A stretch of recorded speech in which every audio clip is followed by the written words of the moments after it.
I'm not going to say a single word about the Tennessee Titans record against the Indianapolis Colts because I was a punter, and there's no reason for me to talk about that.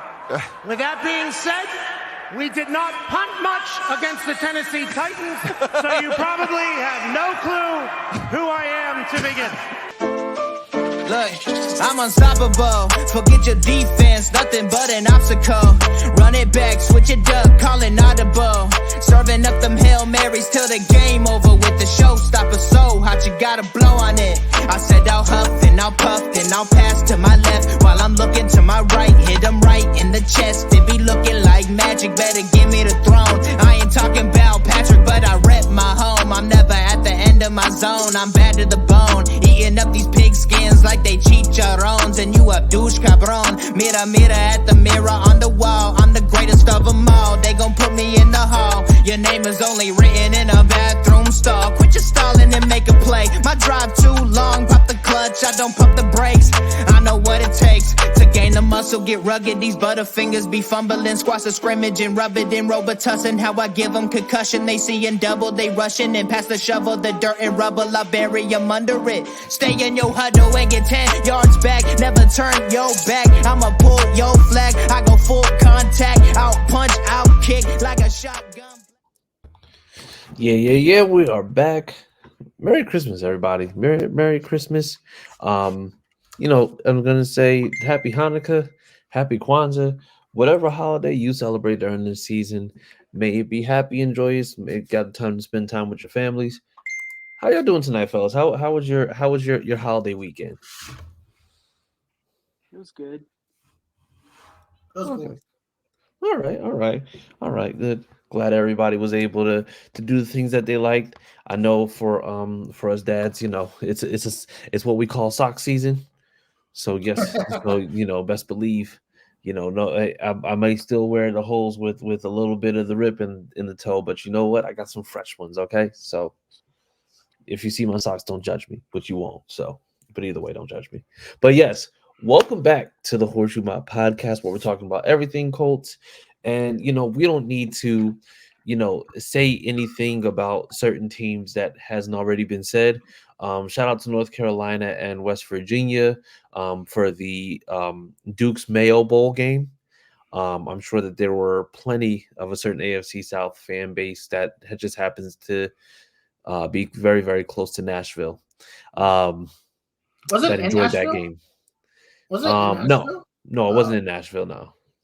That was definitely their favorite bowl game to watch, though. Oh, absolutely. They definitely were circling that. I tagged them earlier in the post. The Titans fan got a podcast, and they were quick to jump on it. They had a jersey and everything for West Virginia. I'm not even playing. They're like, yeah, we're ready to roll. Here's my West Virginia jersey. No. That's the reason. That's what makes it funny is that I know that you're not playing. I know that they definitely did come out there and say, "Oh yeah, you got the Mayo. It's on." So, ready to roll. Let's go. But hey, welcome back to the podcast. Like I said, we're coming to you with everything Colts. So yeah, we're gonna have a pretty good show. It's just like didn't have the outcome that we wanted, but we're gonna get into that. But before we do, let's go ahead and get into the guys we have with us.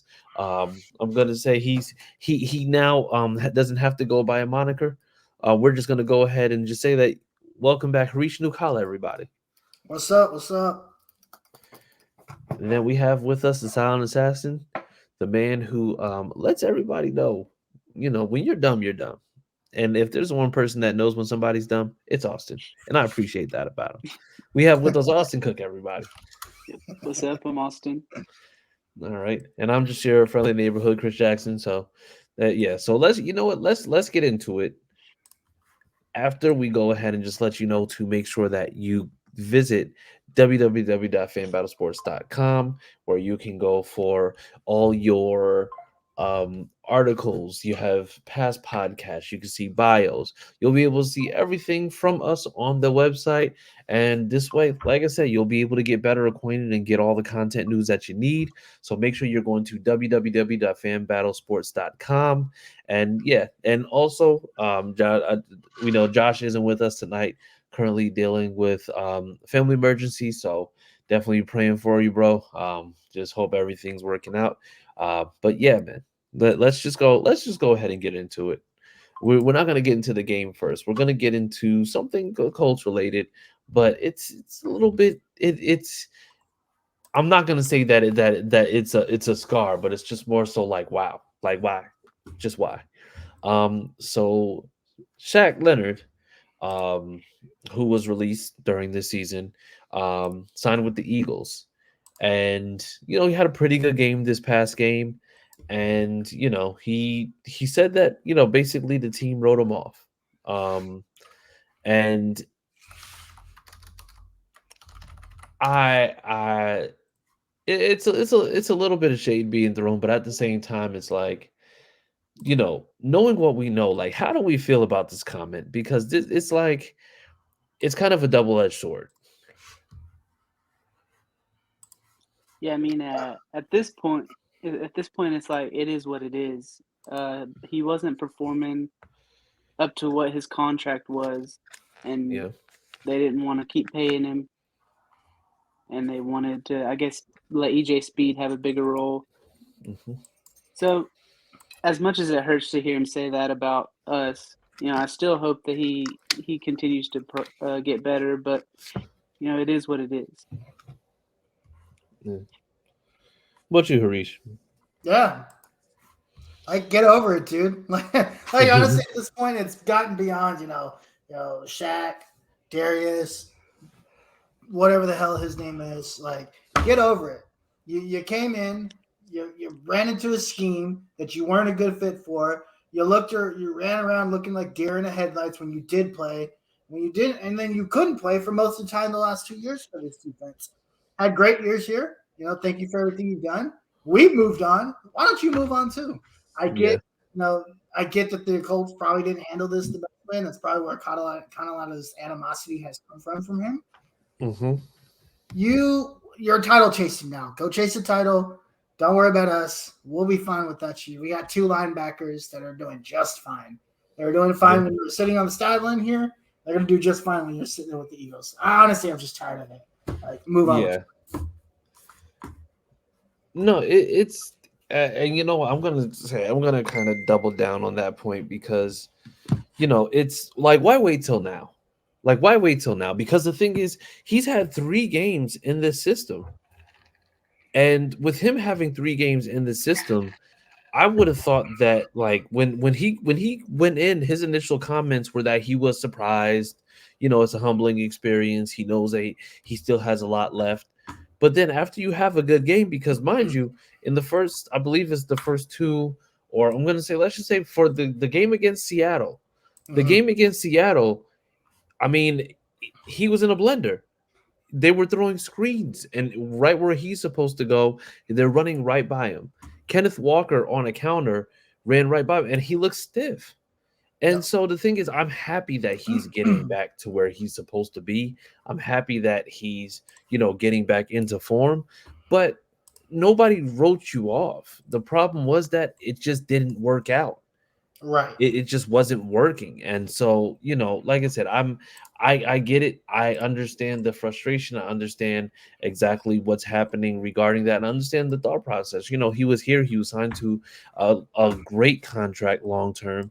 And then he ended up getting released. So I can see how there would be some hurt there. I can see how, there would be, some feelings there. But at the same time, it's like, dude, you had a great game. Just keep on focusing on you, because I mean, you've done what you set out to do in that game. Like I said, it's just like we just don't want to hear the sound bites because we saw that game that you had the week before. And just because you're playing against this sad ass Giants team doesn't mean that it makes it any different. Like that Giants team was just they're not that good. So you know what? Either way, whatever. So moving on to this, because this game was, I'm gonna say, even though many said, yeah, we can afford to drop this one. You want to know how I knew that this wasn't going to be a game that was going to be a good one for us? Last Monday, before the game, they said, "Oh, the Colts are 15-2 all time versus the Falcons." No. As soon as you hear that prior to a game, you already know. You're just like, this ain't gonna go well. And sure enough, it did not go well. So Austin, I just break down for us, just like from kind of like from the start of the game, what went wrong? I thought we were on a bye. We played this weekend. Yeah, it so sure we might did as well feel have that been on way. a bye, but the only thing is you can't lose on a bye technically. So yeah, Sure felt that way. Yeah, so like we just didn't come out hot at all. Like it's like we overlooked them, which we were afraid might happen, and we didn't tackle well, which was weird because we usually tackle pretty well. Like Jonnu Smith looked like the top receiver tight end in the league, and that should never happen. We just didn't do anything well. Gardner Minshew couldn't get the ball down. He was overthrowing everybody. We didn't have a run game. Just nothing went our way. Yeah, it was. It was a pretty bad game. I'm gonna and Harish, I'll have you get to your thoughts on the game, but how badly did, or matter of fact, not even how badly, how much of a case did Michael Pittman make for his importance to this offense? Because let's be honest, look like trash, absolute trash out there. Yeah, it just goes to show, man. Just another week of it's we gotta resign Michael Pittman Jr. like tomorrow. Yeah. No, it's frustrating. We had this is. I think this is the second time. I'm looking back at the schedule. I think it's that Browns game. We had an opportunity like this where I think like everybody in the division loses. We had an opportunity to gain a game, and in this case, you had an opportunity to take the lead in the division. We could be sitting first in the division today. Yeah, and it's not like this Falcon. Tyler Heinicke is not good. I'm sorry. No. They don't give the ball to their best player. Jonnu Smith was out there looking like Randy Moss. They don't. Bijan Robinson. I told you guys Bijan Robinson was going to run over this team because this team can't tackle a nosebleed. Like, yeah, they can't stop a nosebleed. Sorry, not tackle a nosebleed. They probably couldn't do that either. But, takeaways from this game: fire Gus Bradley tomorrow. He should have stayed in Atlanta. That dude is hot trash. And start looking for your defensive coordinator for next year. Look, Shane Steichen, whatever he does the rest of the season, he's already, in my eyes, had a successful season. Right? We're sitting at 8-7. I'm just being honest, I don't care about making the playoffs. If we make it, cool.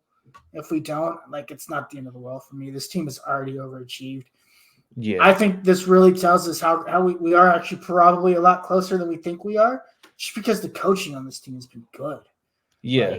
The coaching job that Shane Steichen has done has been far from excellent. So now you go into the offseason, get a defensive coordinator that has a brain, get Anthony Richardson healthy, get Michael Pittman Jr., another wide receiver in the draft. Mm-hmm. And let's party, man. I think next year this is going to be a very good team next year. And I think I'm just taking everything week by week. I'm going through the motions, and whatever happens, happens. But I'm already I'm looking forward to next year already.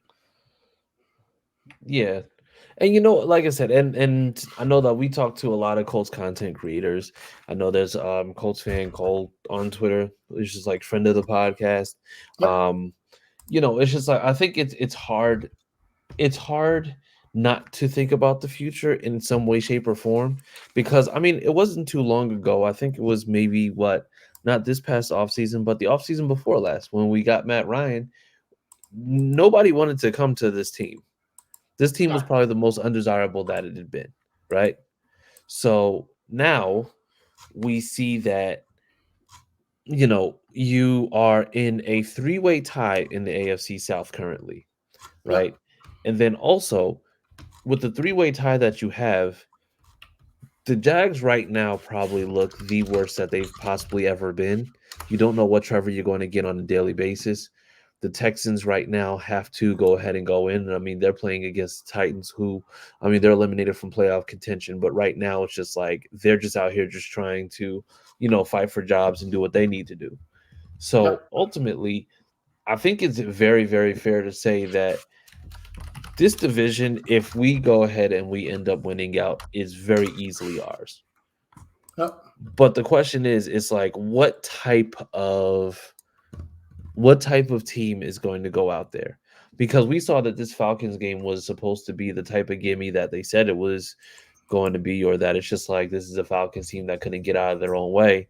And then here we are, like I said, losing 29-10 to a team that, I mean, really, Bijan, I think he had 12 for 72. Tyler Algier had 69 yards. Like, we couldn't tackle. We couldn't do anything. It looked like they ripped the page right out of the Bengals playbook with, the way that they threw screens at us and the way that, we didn't have an answer for anything that they were doing offensively, especially with the playmakers that they had. Yeah. It just came down to just tackling at the end of the day, right? Like they're not like Tyler Algier. How many times did he just run the ball? Not forget him, catching the ball and running over guys, but just a rush out of the backfield, literally running straight down a halfback dive, and nobody on the inside where the strength of the defense is, or going outside, and nobody's tackling. It was a frustrating game to watch in general. I think the defense is the cause for this. Honestly, like this should not have been a tough game plan. Tackle the damn ball carrier, get them off the field, give opportunities to your offense. It's really that simple to me. I don't know. It's just one of those. We've had a lot of these types of games over the last 5 years where they just come out and play 60 minutes of flat football. Yeah. And it's just another one of those games that you can tack on to, like, the 2 years ago against the Jags in Jacksonville, where you had a chance to get to the playoffs by victory. Today, or this last Sunday, where you have the opportunity to take the lead in the division, and honestly, probably put it away this week because neither the Jags nor the Texans are playing well right now. They're not, and they just come off this big blowout of the Steelers, and they came looking like that. It's just frustrating. Yeah, no, absolutely. And so, I was gonna ask, like, did the team get beat or did they beat themselves? But I think after both you guys' answers, it's kind of both. But so the thing is, another thing that we heard was, fans saying, just get rid of Gus Bradley. But then there was also people who made the case that, you have multiple guys out when it comes to the secondary, just kind of having to work with what he has. Like, are we putting the success and the failures of the defense, are we putting that on Gus Bradley? Or, I mean, is this like more of a personnel thing? It's on him. Mm-hmm. Yeah, I mean, I feel like you gotta, at some point, the coaches have to change something. Because, like you said, the Bengals game was just like this one. We played bad. So, like, it just can't happen, especially right now when we are fighting for the division. So, yes, the players need to play better, but the coach needs to take responsibility for that as well. You almost start to wonder, what are they actually practicing in practice? Like, and I hear coaches say this a lot. We had an excellent week of practice this week. And Shane, and I'm sure Shane probably at some point, this is a great week of practice. The team practiced very, very well. So what exactly did they practice that they came out, look? And then after the game, it's like, I'm not really sure what happened. We practiced so well last week. Everybody looked so focused, and then all of a sudden that didn't happen. So did they practice or did they not practice? What is actually being practiced that made you feel so confident that they were practicing so well? And that's probably the next thing that you start to question from a defensive standpoint is, what did they actually practice that was so awesome? Yeah. But I think also it's that whole, they had a great week of practice thing was just like, kind of practicing some of those things that we've seen. Because if we're honest, this offense, as the season has went along, it hasn't really looked the same.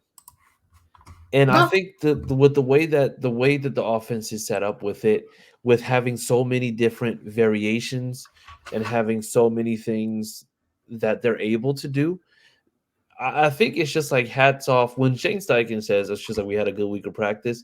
I imagine that it's once again throwing more concepts in, because you have to remember that you're also throwing in different offensive concepts. You're also throwing in different people, different types of I'm going to say different types of formations, basically throwing people off, and you're doing all this with Gardner Minshew. And I Yeah. mean, like I said, it's just like, and I'm not going to say that he's like bad or sorry or anything, but the thing is, it's just like Gardner Minshew is a backup. Let's call a spade a spade. yeah. Gardner Minshew is a backup, and that's who he always has been. And he is actually just, I mean, he's doing well. He's doing much better than expected. Like I said, it's just like this is the most wins that he's had in his career, after those first 2 years with, Jacksonville and then being on the Eagles and not really playing much of anything. So, I think it's Shane Steichen definitely does need to get like more credit, more of what he needs to, because I mean he's been the architect of this offense. Well, Yeah. him and Jim Bob Cooter. So yes. Now that's a guy that doesn't get enough credit. Is Jim Bob Cooter. Oh yeah. Because he's doing the Lord's work with Gardner Minshew. So I can only say but so much when it comes to that. Keep his name like under the table. Just don't let it get out there, or he'll go be a head coach somewhere. No, I think No. honestly, it's just like I think he will be back, and the only reason why I think he'll be back is because of the fact that he's still doing all this without Anthony Richardson, and the fact that you have Anthony Richardson back next season, you have him healthy, then you'll really be able to show exactly what you're able to do.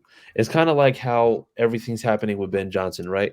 Ben Johnson was supposed to go out last year for potentially being a head coach. I mean, this is the offensive coordinator from Detroit. So he was supposed to be going out last year, talked to a couple teams, was fielding some offers, and then said, nope, I'm going back. And then now this Detroit team, who defensively they're decent, but offensively they've just been firing on all cylinders with Jared Goff under center. Yep. That means that now it's just like he showed that here's what I can do, here's what we're able to do with what we have, and this is what we're looking for. And I mean, there's going to be teams who are going to be dogfighting to get him on their team as a head coach just because of the fact that he's just had a fantastic season. Just, Jim Bob Cooter's been a coordinator in multiple places for a very long time. I feel like if he wanted to, and he's had some good success, right? I feel like at this point, if he wanted to be a head coach somewhere, shouldn't he have already had his opportunity? So if I'm looking at Jim Bob Cooter, like with the way that he's been, I want to say that I think in order to be a head coach, you have to be able to do like something, right? So the thing is, he was the the Broncos offensive assistant for 1 year in 2013. He was the New York Jets running back coach up until for 2019, and then he was the Detroit Lions offensive coordinator from 2015 to 2018. Right, that's what it was. So they were terrible. Yeah, so they really weren't that great. I think one of those years was the year that Jim Caldwell was there. Yeah. So, like I said, so that's kind of what you have. That's kind of what you're looking at when it comes to him. I just think that maybe it's just like this is probably going to be his tryout because of the fact that now it's just like there's a team that has had some success where he can say, hey, this is exactly what we're looking at. This is what I'm doing. And, this is what I'm able to do for you. So. Right, fair enough. Now, as far as the, or I'm going to say as far as the actual team goes, right? Because the team's still tied. Now, The other thing is that, like I said, this team has double the wins they had last year. 2 games to go, which means that you potentially could end up going 10-7, 9-8, or even 8-9.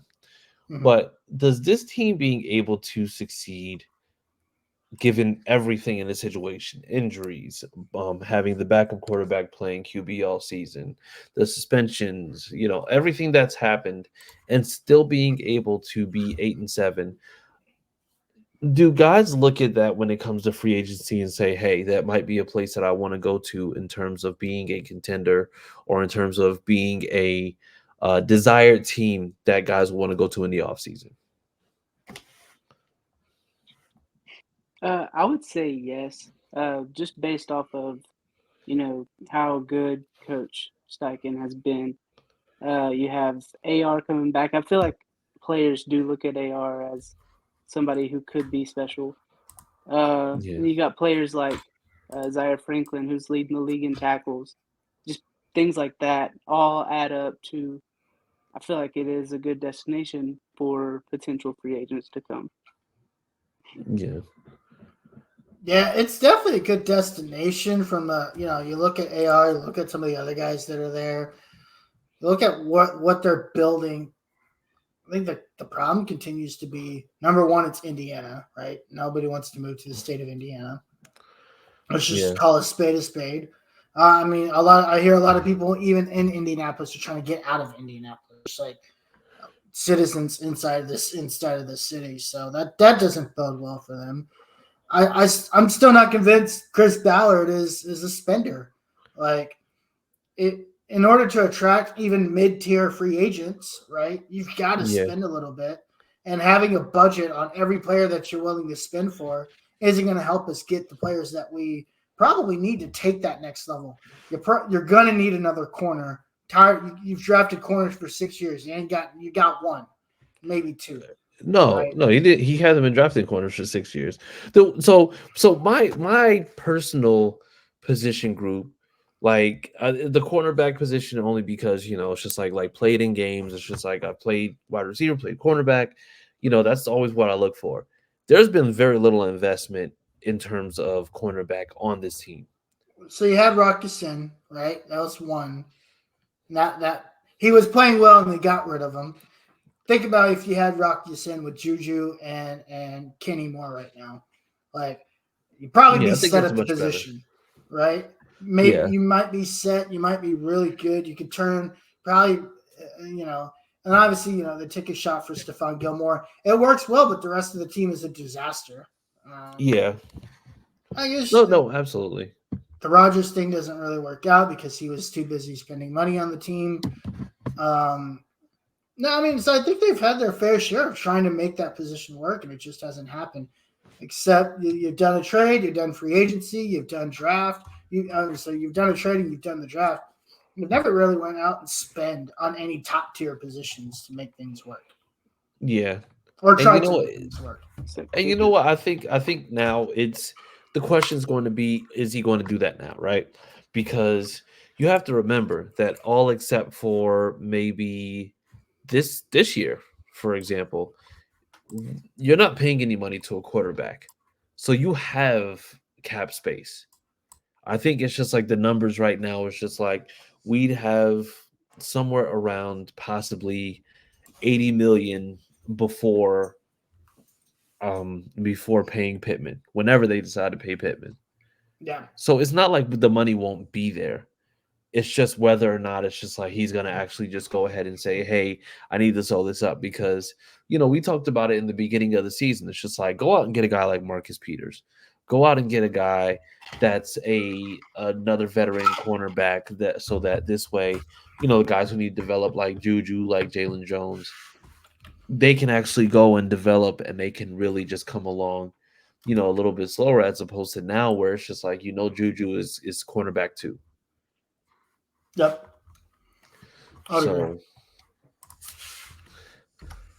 So here, and then but let's pivot to something else because this right here is something that I'm tired of seeing this debate, and I'm tired of seeing these words being thrown around. Generational and elite. Generational and elite I believe, are two of the most overused terms in regards to quarterbacks, and well, on the college level and on the pro level. Because in the college level, it's just like, they keep on using this term generational quarterbacks. Like, I think people keep saying that Trevor is a generational talent. And to me, it looked like it was maybe kind of a prisoner of the moment thing, being that he was said to be a generational talent. And generational talent is able to just go into just any situation and damn near do anything. Yeah. I'm going to say we saw Andrew Luck was generational because of the fact that, even given the fact that he wasn't given a good line, that it's just like that the weapons put around him, it's just like he had a few good weapons over the years, but he wasn't given that like top tier talent. He was still able to win in spite of the circumstances. Yep. And, like I said, 33-15 in your first 3 years is actually really damn good. That's great. That's excellent. Yeah. But the problem is that, like I said, it doesn't matter how generational your talent is. You can't fight that bug if you're frequently getting hit and you're not being protected. Right. And right now, it's just like, I think even Jags fans to a certain extent will go and say that he's not a generational talent, but he's probably just a very, very good quarterback.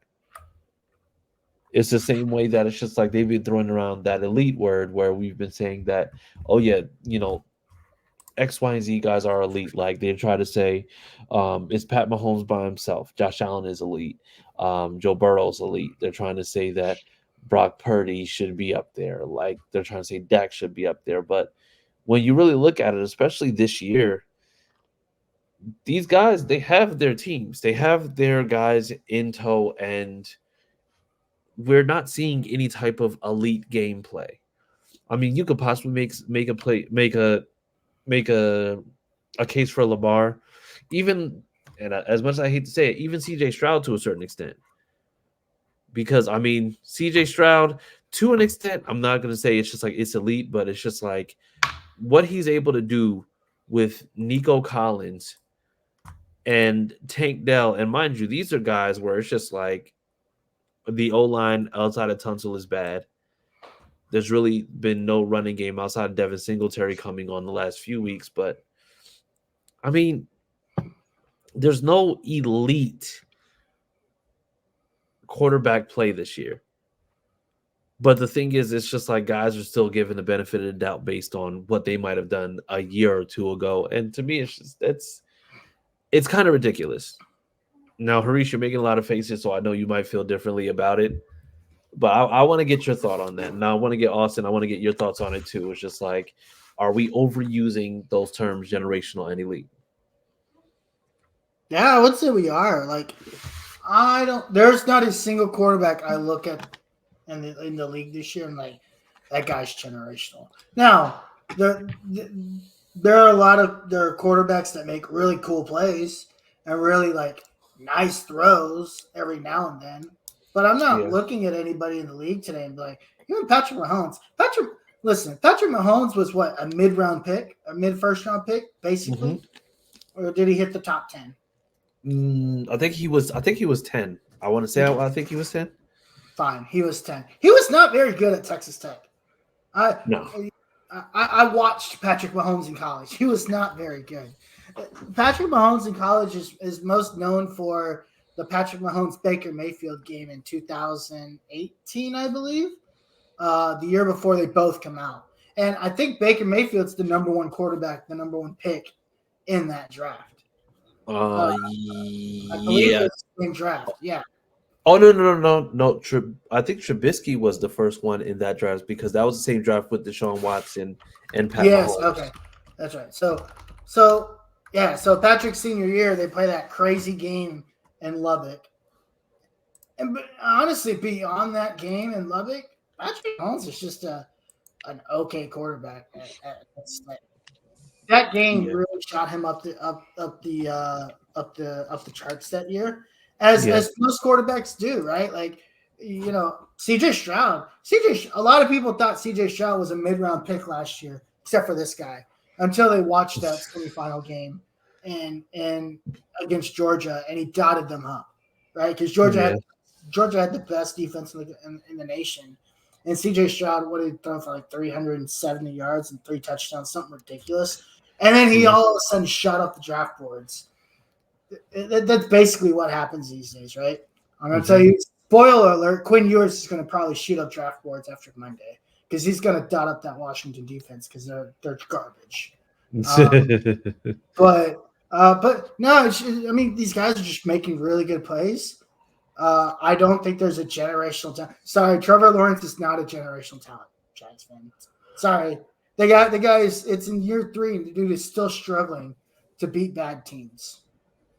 And Trevor Lawrence wasn't good in college until he had the great teams that he had for 2 straight years with all the talent that Clemson had offensively when they won back-to-back. So, yeah, it's just such an overused term. I don't even think people know what the words even mean anymore. They just throw it out there because I see a couple of good plays. Yeah. Then what about you, Austin? Because I know you say, and before we do, Michael Newsom says, I can't decide if Will Levis is more generational or elite. He is a Mayo merchant. He's a generational Mayo merchant. He's a generational Mayo merchant. He puts mayo in his coffee. That was a union that was meant to be between Will Levis and the Tennessee Titans. Yeah. All right. And then, Austin, what about you? Yeah, I agree. We just, as a culture, just throw it around. Just that player's elite, that player's generational. And that's for, like, not just the NFL. That's, like, NBA, MLB, whatever. It's like, yeah, if you compare them to just an average person, sure, they're elite. But, like, you got to compare them to people in that league, like everybody in the NFL. Not everybody in the NFL is elite when you compare them like that. Yeah. And we've definitely just thrown it around, and it's just all loosey-goosey. It doesn't mean anything anymore. Gotcha. Okay. All right. And then, so, like I said, I think that using those terms is a very prisoner of the moment thing to do, just because of the fact that it's just gotten to the point where everything is being overused so often that it's just like people just want to have those moments where they're trying to say that somebody's the guy. And I mean, if we're looking not just at stats, but looking at overall play, I don't think anybody's kind of that guy this year. I think the only people that you should have in your MVP list, if there are QBs, possibly is going to maybe be Lamar. Maybe.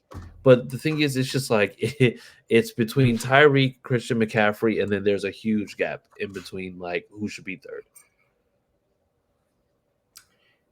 Yeah, I guess I would agree. Trying to think if there's anybody else. Probably put Gardner Minshew up there. Yeah, Gardner is a generational talent. We're not doing this. The best. He's a generational talent backup.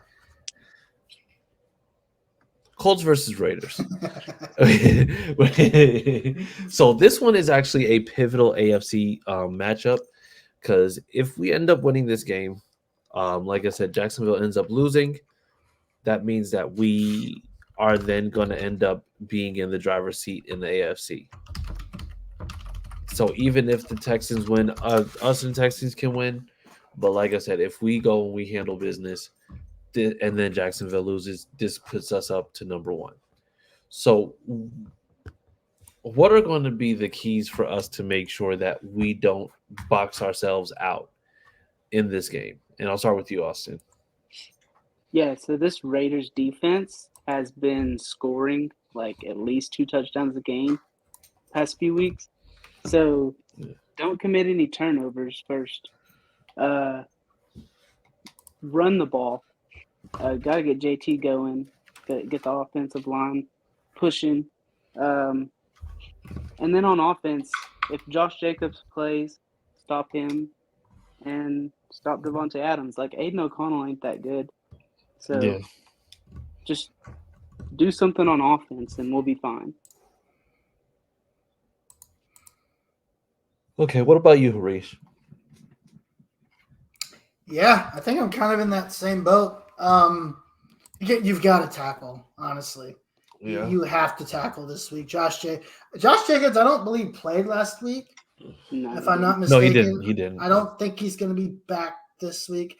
Listen, same situation, right? Aiden O'Connell's not very good. He's just a rookie. Devontae Adams is probably going to get his just because of who he is, and we've got a weak secondary. Mm-hmm. You've got to tackle because they're looking. Antonio Pierce is a smart guy, and that's what I've learned about him. And this team more mentally tough than I've seen any Raiders team in a very long time. Yeah, they're very opportunistic defensively, and they're headhunters when it comes to hunting the ball down. They're trying to take that ball away, and that's basically they're an attacking style defense. They want to take the ball away, and then they want to give their quarterback a short field because they know he's very limited. So you have to take care of the ball. Gardner Minshew can't afford to throw the damn ball away. Stop trying to rush and stop looking like a chicken with his head cut off. Throw the damn ball away. Even though we do have to say, Gardner Minshew on one play last week, he escaped the pocket and he didn't go sideways. He literally ran up the field for about 15, 20 yards. He did. Like, I was surprised he knew where the first down marker was because he's so good at sliding short of first down. Sliding right before. Yeah. Like, dude, you're literally looking at the big orange thing in front of you. Do you not notice that you're behind it? Like, come on, man. Exactly. And then other times he'll like run right into the defender and try to truck him over. Like, where's that when we try to get a first down and he gets to the line of scrimmage? Like, what are you doing? You're gonna have to play smart. You're gonna have to tap. Like, the defense has got to play sound. I swear, if I see any defender more than 5 yards off the line of scrimmage, I might just not watch the game. Honestly, I'm just so sick of watching this defense. But yeah, Jonathan Taylor's got to be able to run the ball very well. This offensive line also did not play well last week, particularly at the tackles. The guards were okay. The left and the right tackle last week were miserable. Raymond. Freeland. Freeland started last week, so I guess Braden was out last week. Yeah, Braden was out last week. Yep.